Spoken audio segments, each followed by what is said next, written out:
Louisiana. She's the exception and never the rule. She's a mystery that asks not to be solved, but simply to be experienced. Louisiana, where you can come as you are and leave different. Whether you're planning a Louisiana convention, family reunion, or a southern vacation, the Louisiana Association of Convention and Visitors Bureaus connects you to information sources throughout the state. The Louisiana Association of Convention and Visitors Bureaus. The Baton Rouge Area Convention and Visitors Bureau welcomes you and yours to Baton Rouge, Louisiana's state capital. From the old governor's mansion to fabulous dining and Zydeco dancing, Baton Rouge, authentic Louisiana at every turn. Popeyes Chicken and Biscuits, featuring Cajun-style chicken, red beans and rice, and buttermilk biscuits, all flavored by the memories and imaginations of Louisiana chefs. Popeyes Chicken and Biscuits, committed to preserving Louisiana's flavor heritage. Here in Louisiana, we have a saying, we don't eat to live, we live to eat. And y'all, that could have a double meaning. In every bayou village and home we visited, we found one thing to be true. Although all of our dishes taste great, they're not all good for us. So my mission today is to take our time-honored recipes and make them a little healthier for us. I'm Chef John Folse. Welcome to Louisiana Cooking with a change of heart. Nice to see you. Nice to see you again, huh? How are you doing? Got a nice smile right there. Hey, girl, how are you? Huh? How are y'all doing? You saw that kiss? Huh? Hey, y'all, welcome to my home kitchen. I want to introduce everybody to my great friend, Carol Benoit from Amelia, Louisiana. How you doing? Good. Good, huh? You? Nice to have you sitting at the counter here. Y'all, Carol has, she's given me the ultimate challenge here. She has sent in a recipe from Mama's Shrimp Spaghetti, and it's awesome. And my challenge is to, well, you know, modify it a little bit, and not low fat or anything, but just try to get as much of the things out that's not that good for us, and but not change the taste. Right. That's the challenge, y'all. You think I could do it, huh? Y'all, just to make sure I could, Carol invited me to her home just a couple of weeks ago to give me a lesson in cooking that spaghetti. Y'all couldn't come, so let's go over there and check it out right now. Ah, Louisiana, I just love it. Where else are you going to find piers in the front yard, shrimp boats parked in the garage, and soft-shelled crabs for sale at the neighbor's house? That's bayou country. Today, y'all, we're traveling through the swamps of Louisiana to the little town of Amelia, near Morgan City. Hey, Carol, how you doing? Good to see you. Good to see you. How have you been? I've been fine. What good. about you? Oh, just fantastic. I'm at the home of my good friend Carol Benoit, and after a quick Cajun hug and a welcome, our visit begins. Where else but in the kitchen over a pot of shrimp spaghetti? Y'all, I wish you could smell the aroma. Carol's an avid collector, and you're going to find everything from ceramic pieces to a grand coffee and teapot collection. In fact, she has them from all over the world. Among the collection was one interesting aluminum coffee pot with 3 extensions protruding from the bottom of the coffee reservoir. I have to admit, y'all, I had never seen one like this before. I didn't have a clue, and neither did Carol. And talking about collections, wow. Even the master bedroom was filled with cookbooks, a collection bigger and better than my own. And y'all, I'm a professional chef. There's no telling how many thousands are in her collection. She and I even share a set that I use often. That tells you this gal's a great cook. Well, y'all, after the tour, it was back to the shrimp pot. These Cajun kitchens are just filled with memories. Carol was quick to tell me about the holidays spent with her mother and father within the boundaries of these 4 walls. Tell me the origin of this recipe. Well, my mother used to make it, and it was one of her favorites, and it slowly became one of our favorites, you know, because it's just a little bit different, you know. Well, what makes it different? It's so thick. It's much thicker than a normal tomato sauce. Well, my mother used to make a roux with pancake mix. She had to have a special kind of box of pancake mix. It had to be Aunt Jemima, and it had to be the orange box, the original. And if it wasn't, she made you go back to the store and get the right one. Y'all, can you imagine that? A spaghetti sauce made with pancake mix? Now let me guess, is that Italian? Is it Cajun? Well, I'm just going to call it Itasian. Well, y'all, after a great cup of coffee and reminiscing through a lot of family albums, I left Amelia and headed back home. But I tell you what, I took with me a couple plates of spaghetti. Y'all, I did take a couple of plates of spaghetti. It was fantastic. Now, you brought a pot of your spaghetti sauce here, right? You mind if I take a quick look at it here? Because I want to make sure I'm on the right track. Look how gorgeous that is. Smells so good, too. Now, you know, we had a good conversation about the pancake mix as a roux. I mean, that's really interesting. Did we ever figure out before I left why the pancake mix in a roux? Well, because Mama said to do it that way. What Mama? Mama says do, you do. Well, normally a roux is equal parts of oil and flour. Normally we'll do a cup of flour, a cup of oil, cook it together until it gets golden brown. But in this case, pancake mix, which I tell you, it really sweetens up the dish nice. And with shrimp, it's perfect. And with tomato as well, because a lot of people will put sugar in a tomato sauce, right? To kind of, so maybe Mama knew a lot more than some of us chefs. You know, your collection, y'all, I don't know if any of you have visited Carol's house. Collection's fantastic. And you see that pot right here? Can I take a look at it? We were looking at this pot in the house and trying to figure out why this pot had these three little, what do you call them? Reservoirs. Reservoirs. That's a good word for it. Well, I checked on it. I don't know if, you know, somebody could have been pulling my leg, but they said that you could fill these reservoirs up with like tea or coffee, and of course that would concentrate the flavor of the tea or coffee down in the simmering water. Or if you were just going to make regular coffee, you put this filter in, and then you put your coffee on top of it and poured the water in right on top, just like a regular coffee pot. I bought that. What do you think? Well, I think so. It probably would be true. Well, hey, I'll tell you what. I'm gonna. You don't mind if I keep that and add it to my collection? All right, roux. Have you ever made a good roux? Oh, yes. Roux. Oh, I have one of those, but I use a spatula because it makes it easy. Spatula. You see, I'm getting fancy. I'm using a little whip here. Y'all, the key to this great recipe here is the fact that my roux, as you can see, is nice and golden brown in here. I really get down inside of the pot to get a nice dark brown color. And what I've done to change this recipe, Carol, is I've used 2 tablespoons of oil in the place of the 1/2 cup that you use, and just that alone cut the fats in this recipe by 60%. So already, we didn't change the taste, though. We just cut the oil. And then we're using a no-salt tomato paste in here. So that's the 2 main differences. Now we're going to start by adding our good flavor to it, onions. We have to have onions in there, right? Now, you put only bell pepper in yours, and I'm going to stick with the bell pepper. And the great thing about modifying a dish like this, because we're not talking low fat, we're talking modification, just taking as much out of it as we possibly can to keep the good flavor. And now, so we're adding a lot of onions and celery fresh seasonings to give it that good flavor. Garlic, y'all like garlic here? How much garlic you like? I'm going to put like one. Well, you know, I'm taking some of the fat out. Let me put another one. Yeah, more garlic the better, y'all. So now I'll swish this around in the pot a little bit. Now I can put in the tomato sauce. But I want to get, Rex, I want you to get down on this platter right here, because I want everybody to see these beautiful shrimp. In Louisiana, we have these gorgeous, this is about a 15-count shrimp. We have the shrimp with the little tail we leave on decorative. These are the white shrimp out of the Gulf. We even have dried shrimp. We used to make shrimp spaghetti in the old days with dried shrimp. Of course, we have our tomato sauce here, our tomato paste, which is low sodium, and then rotel, which has that nice hot spicy flavor. Everybody likes that? Okay, now I'm going to go into the pot with my tomato sauce here. I'm going to put my tomato sauce down first. I think that's what you did too. So the only difference now is adding the low sodium tomato paste, and that's going to give it that nice color.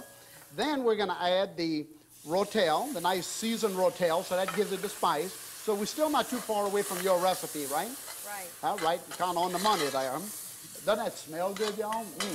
Smells really nice. And look at how rich this is too, because all of those flavors come together. The roux is going to thicken this paste, and of course the pancake mix is going to give it a nice sweet flavor.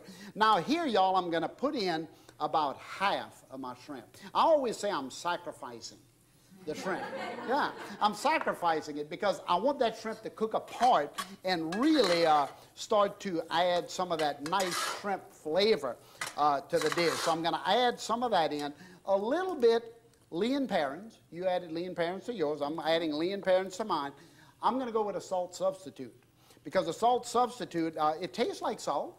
It actually has other nutrients in it too that adds to the healthy factor.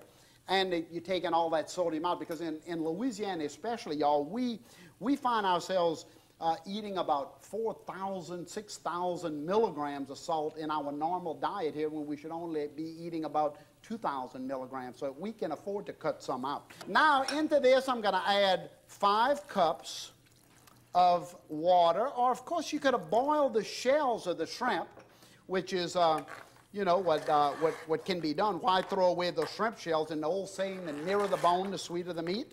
You know that. So right here, y'all, we've added the water to it, and we would let this cook. I'm going to add a little green onions to it. Now, Carol, you let yours cook about 45 minutes, right? Yeah. I'm going to let mine cook 45 minutes too. But y'all, just assuming that this has cooked for 45 minutes, I'm going to add the rest of my shrimp. That's just for sure here. I want you to know I made it just like yours there. Just like yours. That's about how much shrimp you put in there, right?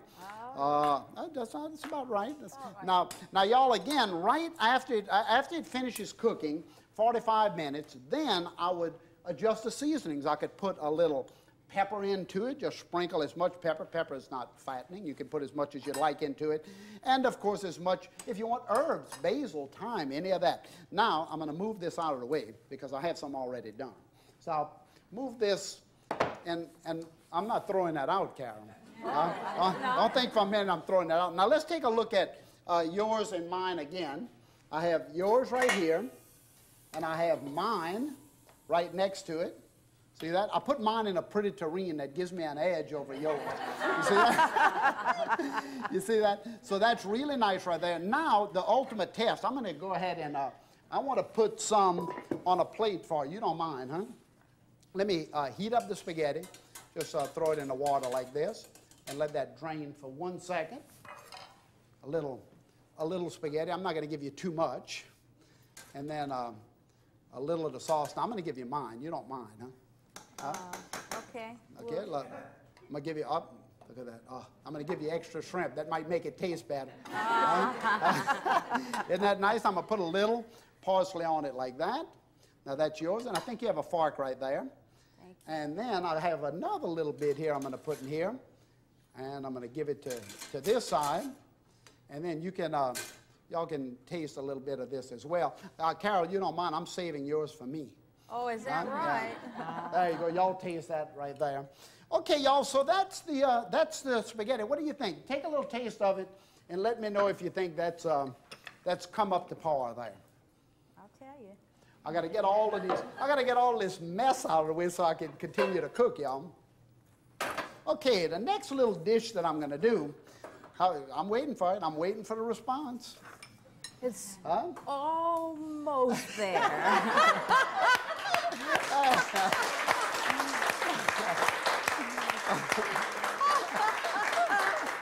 It's almost there. It's close enough for me. Almost. Okay, y'all, the next dish I want to do, by the way, remember, that's 60% less fat in there and about 43% less sodium. So that's pretty good. Y'all, the next dish I'm going to do for you is called chicken Bun Farm. And chicken Bun Farm is a recipe that was sent to me by a wonderful lady named Carol Benoit from Singer, Louisiana. And, of course, this was an easy one to kind of modify a little bit because look at here. This chicken I took the skin off of it. Look at the skin that came off of that chicken. She also put bacon in hers, and I put a nice lean ham. Because we like smoke, so we went ahead and put the smoke in here. The dish calls for some healthy things too, the peas, potatoes, mushrooms, all of those nice things. Now you take the chicken and you season it lightly with a little salt and pepper, that's all you do. Then you take about a tablespoon of oil and you put the oil on it, then you put it in the oven. Put it in the oven for about 350 degrees for 20 minutes to brown it nicely. And y'all, this is what it looks like when it comes out of the oven right there, nice and golden brown. And you can see I just sprayed it with a little vegetable spray. Now to finish cooking the dish, the Bun Farm, by the way, is an old recipe out of the city of New Orleans. I'm going to put about 2 tablespoons of vegetable oil. How y'all like my old pourers here? These old Model A oil bottles. Remember the old Model A oil bottles? That's them right there.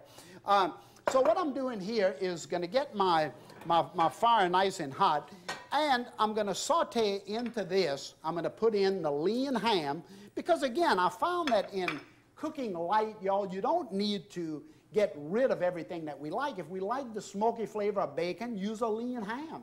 Just by taking a lean ham versus a fatty ham, you're going to cut, again, about 95% of the fat out of that dish just by changing that.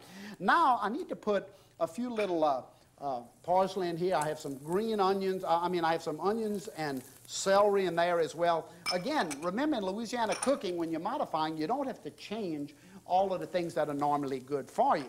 I'm going to put the mushrooms in here like that, and the potatoes. Now the potatoes are parboiled just for a second, and I'm going to let this just kind of simmer for a minute, because this is going to go into the oven and bake for about another 20 or 30 minutes, because the chicken's already cooked.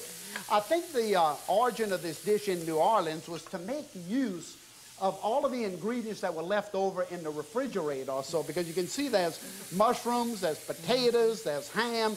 This looks like one of those clean the refrigerator dishes, doesn't it?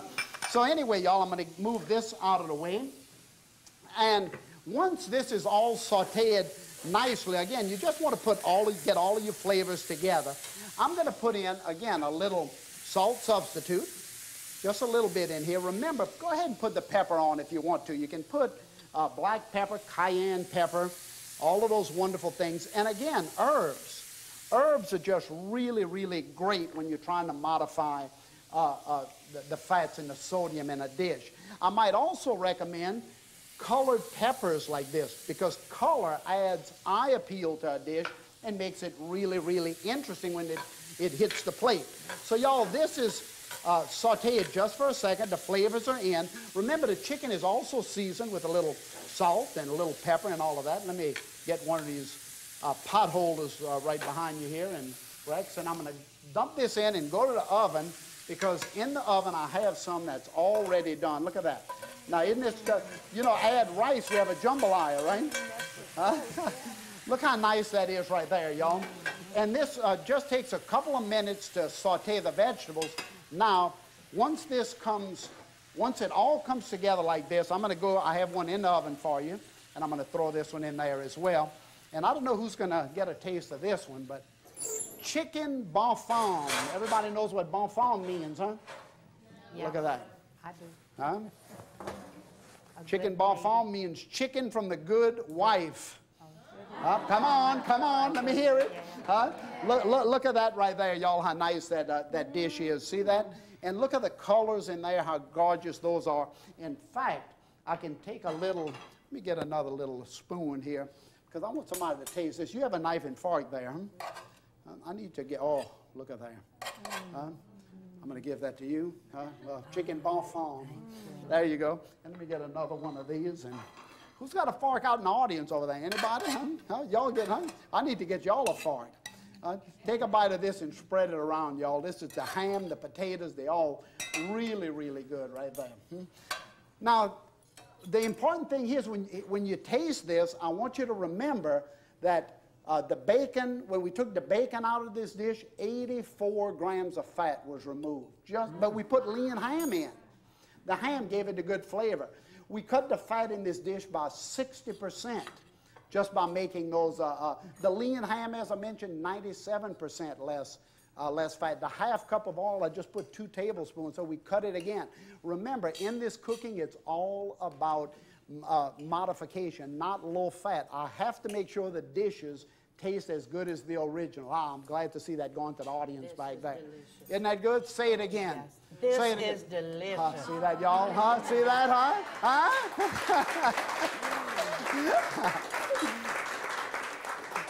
Y'all, what else would I serve with this? Well, I've modified a couple of other dishes as well. I have a really nice casserole dish right here.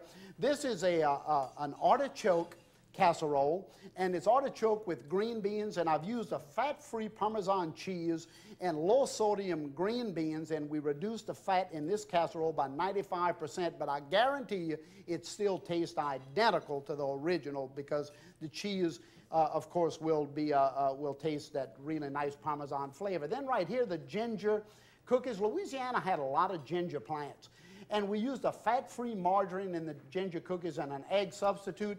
66% of the fat was removed from those cookies, and when you taste them, they're going to be great. Now, y'all, one last dish, and I'm going to have to, I'll tell you, Rex, you're going to have to get over here. What I'm doing is a curry dish, and this is a fantastic dish, y'all. I'm using half light mayonnaise and half sour cream. I'm using a little bit red bell pepper in this. I'm going to put some minced onions. This is for a curry dip, a really nice curry dip. There's all of the nationalities coming to Louisiana. Of course, the Indians, the Middle Eastern folks, all brought with them a desire for some of their curry dishes. And this nice dip is no different. We're putting a little chili sauce into it, and that's going to give it that nice color. About 2 tablespoons of the curry powder, just beautiful curry powder into it. Again, spice. Now, I don't know how many of you have had a curry dip. In Louisiana, we like the remoulades, we like the creoles, we like all of those flavors, but I tell you what, you're going to love this unique flavor of curry going into this light mayonnaise. And the interesting thing here, y'all, salt substitute, the fat-free sour cream, the low-fat mayonnaise, 84% less fat in this dish, and it's incredible. And look what it looks like when it's all said and done. Right over here, I have a nice little crudité tray, and that crudité tray has carrots on it. Of course, in the old days when I grew up in Louisiana, I might use a chardon. You know what the chardon was? Those old thistles that grew along the riverbanks. Oh, you see that, huh? Yep. Chardon, absolutely. We used that old thistle not only for something like this, but it was one of the only salads we had. So in the place of celery in that crudité, we would have had, there you go, don't be bashful, huh? Don't be bashful, huh? And then, of course, there's one for you. Now, we're putting red bell pepper and yellow bell pepper and all those different beautiful colors in here. And, of course, this dip can be used as a salad dressing over shrimp. Just like shrimp remoulade, do a curry shrimp. Isn't that good? Huh? A really nice, experiment. I think we love our food so much here, y'all, that we hate often to think about changing anything in it. But don't think that way. Think about little modifications that really can change the ultimate fat that's in the dish, how much sodium is in the dish, and always remember that when somebody serves you a plate of food, how many people grab the salt shaker and start doing this? And you know, taste the food first, because we have some really, really unique flavors.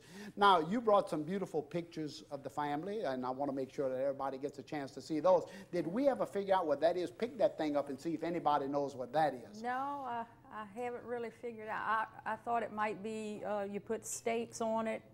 Well, you know, this could you know, this looks like something that would have been put on top of the burner of an old wood stove, and maybe it would have used, you could have toasted bread.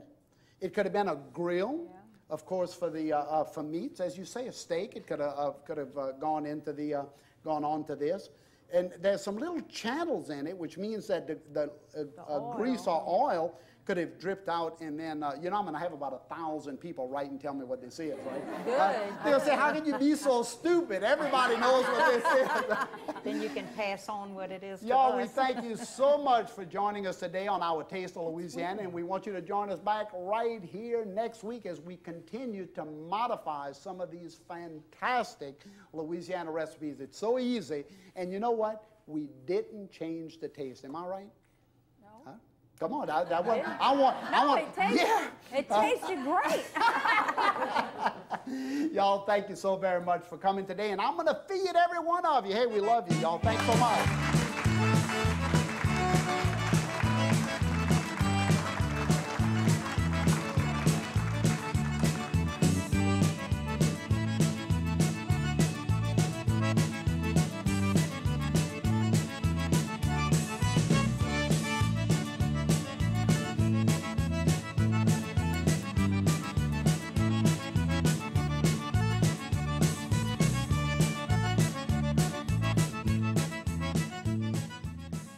Louisiana. She's the exception and never the rule. She's a mystery that asks not to be solved, but simply to be experienced. Louisiana, where you can come as you are and leave different. Whether you're planning a Louisiana convention, family reunion, or a Southern vacation, the Louisiana Association of Convention and Visitors Bureaus connects you to information sources throughout the state. The Louisiana Association of Convention and Visitors Bureaus. The Baton Rouge Area Convention and Visitors Bureau welcomes you and yours to Baton Rouge, Louisiana's state capital. From the old governor's mansion to fabulous dining and Zydeco dancing, Baton Rouge, authentic Louisiana at every turn. Popeyes Chicken and Biscuits, featuring Cajun-style chicken, red beans and rice, and buttermilk biscuits, all flavored by the memories and imaginations of Louisiana chefs. Popeyes Chicken and Biscuits, committed to preserving Louisiana's flavor heritage. Something old and something new, Louisiana Cooking with a Change of Heart, is available for $29.95. This companion book to the television series features over 150 recipes. To order, please call 1-800-973-7246 or send check or money order to the address shown on your screen. A Taste of Louisiana, Louisiana Cooking with a Change of Heart, is available for $19.95. This VHS video contains one episode of Chef John Folse's new television series. Please send check or money order to the address on your screen and mention the show number with your order.